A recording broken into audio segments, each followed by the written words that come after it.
Martillazo. Sentencia que recibía el preso por parte del juzgador. Fuera del penal, en algún juzgado, un martillazo sería simplemente el golpe que da un juez sobre el estrado al iniciar o terminar una audiencia o al momento de dictar el fallo. En cambio, para el reo, consistía en el veredicto que recibía. Entre más años, más fuerte era el martillazo. En el caso del protagonista del siguiente relato, Kemper equivalía prácticamente a prisión vitalicia, pues, sumando su edad, 38 primaveras, a los 50 años de prisión a que había sido condenado, era muy poco probable que saliera vivo de la cárcel. Él, el protagonista de este relato, respondía al nombre de Kemper. Era originario de Jerez, Zacatecas, de 38 años, alto, moreno, de facciones finas y barba cerrada, prematuramente canosa. A él lo vi llorar en 3 ocasiones. La primera, de emoción, el día de su cumpleaños durante la visita familiar, al escuchar a uno de sus 2 retoños adolescentes cantarle las mañanitas. Y la segunda, al salir de la audiencia en la que el juez le dio el martillazo, le dictó sentencia, condenándolo a 50 años de prisión por el delito de secuestro, sin derecho a beneficios. Y la tercera, al recibir la noticia de la muerte de su abuelita, lo que le lastimaba era estar separado de su familia, sobre todo de sus hijos, que ahora dividían su tiempo entre la escuela y el trabajo de ayudantes en un taller mecánico, pues definitivamente ese no era el futuro que él soñaba para ellos.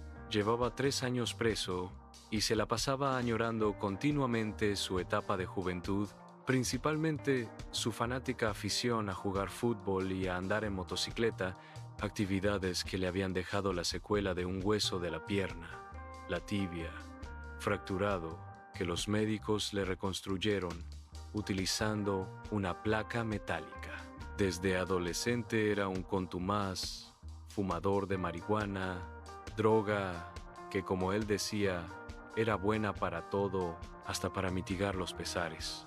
No se resignaba a pasar el resto de su vida tras las rejas, y menos por un rapto que, jura, no cometió, no obstante que sí admitía sus malos pasos. Andando en la maña, una vez nos atacaron a balazos los contras y nos superaban en número. Como pudimos, nos defendimos, aunque solo yo quedé vivo, y esto fue gracias a que me hice el muertito, escondiéndome bajo el cuerpo de uno de los caídos. De no haberlo hecho, me hubieran asesinado fácilmente al advertir que seguía con vida. Aquí en la cárcel también recuerdo haber visto cosas horribles. Por ejemplo, aquella vez que se jugó fútbol, con la cabeza de un contra, cuyo cuerpo había sido enterrado en la misma celda. Me cuenta su verdad. Buscando nuevos horizontes, renté una casa en la ciudad de Zacatecas, en la que planeaba vivir con mi familia, pero con tan mala suerte que el inmueble fue cateado por la policía y allí mismo me detuvieron. Sin embargo, la revisión no debieron hacerla en la casa que recién había rentado, sino en la contigua, tal como lo señalaba la orden de cateo. Eso lo demostré presentando el testimonio durante el juicio de la propia dueña de ese domicilio, que señaló que la dirección de la vivienda que me rentó no era la que indicaba la orden de cateo expedida por el juez. De hecho, quienes aquel 14 de septiembre de 2017 llegaron de madrugada a la casa eran militares y elementos de la Metropol, no de la policía ministerial, y no se identificaron ni presentaron una orden de cateo. Lo empezaron a patear en la cabeza y le quitaron las llaves de su carro y de la casa que había rentado, la cartera conteniendo 4,000 pesos y su teléfono celular.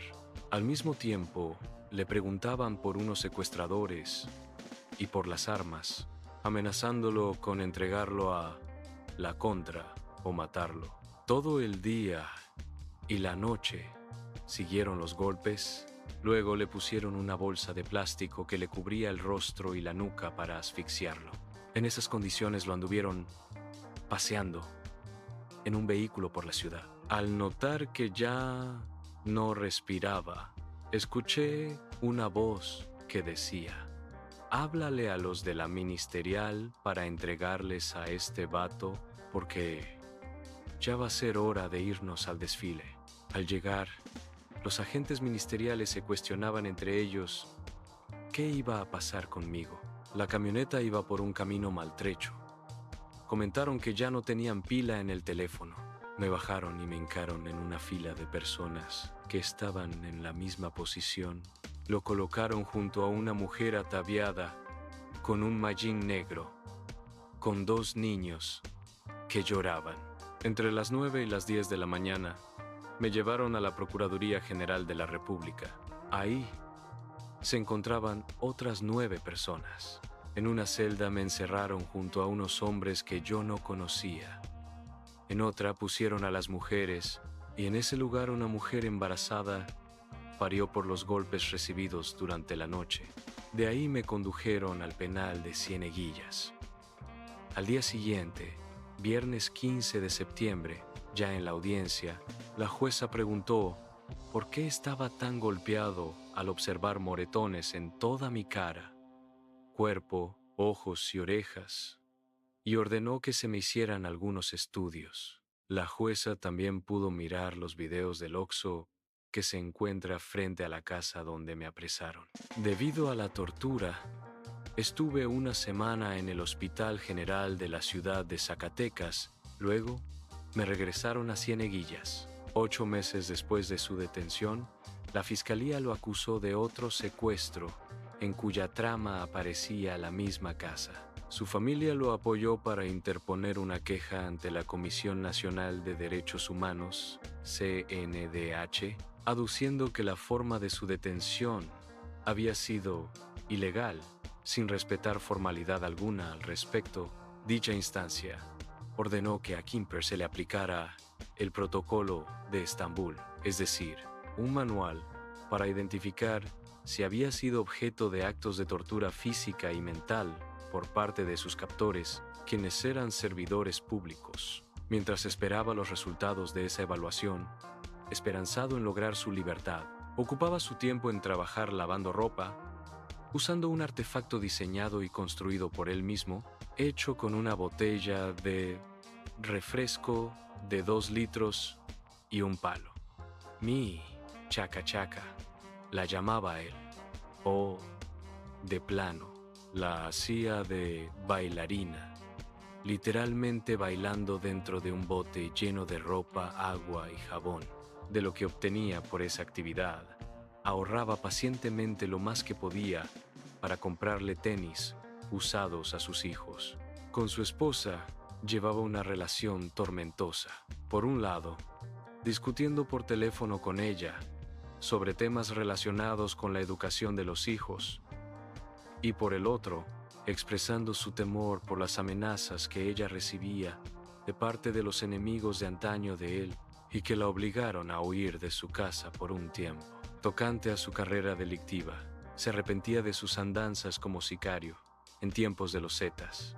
En ese entorno recordaba haber escuchado de un testigo de los hechos que, en el tiempo del mayor poderío de ese grupo delictivo en el estado de Zacatecas, aquellos secuestraron brevemente a la gobernadora Amalia Dolores García Medina, a quien raparon mientras la tuvieron cautiva. La señora era valiente, me dijo.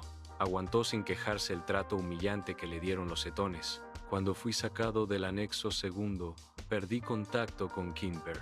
Lo último que supe de él es que había sido elegido como coordinador de su módulo, lo cual confirmé al observar su nombre y firma con ese cargo en una queja que interpusieron y que yo también presenté en calidad de representante común de mis compañeros de módulo ante la Comisión Estatal de Derechos Humanos, CEDES, contra la persistencia de la restricción de las visitas en la etapa post-COVID-19.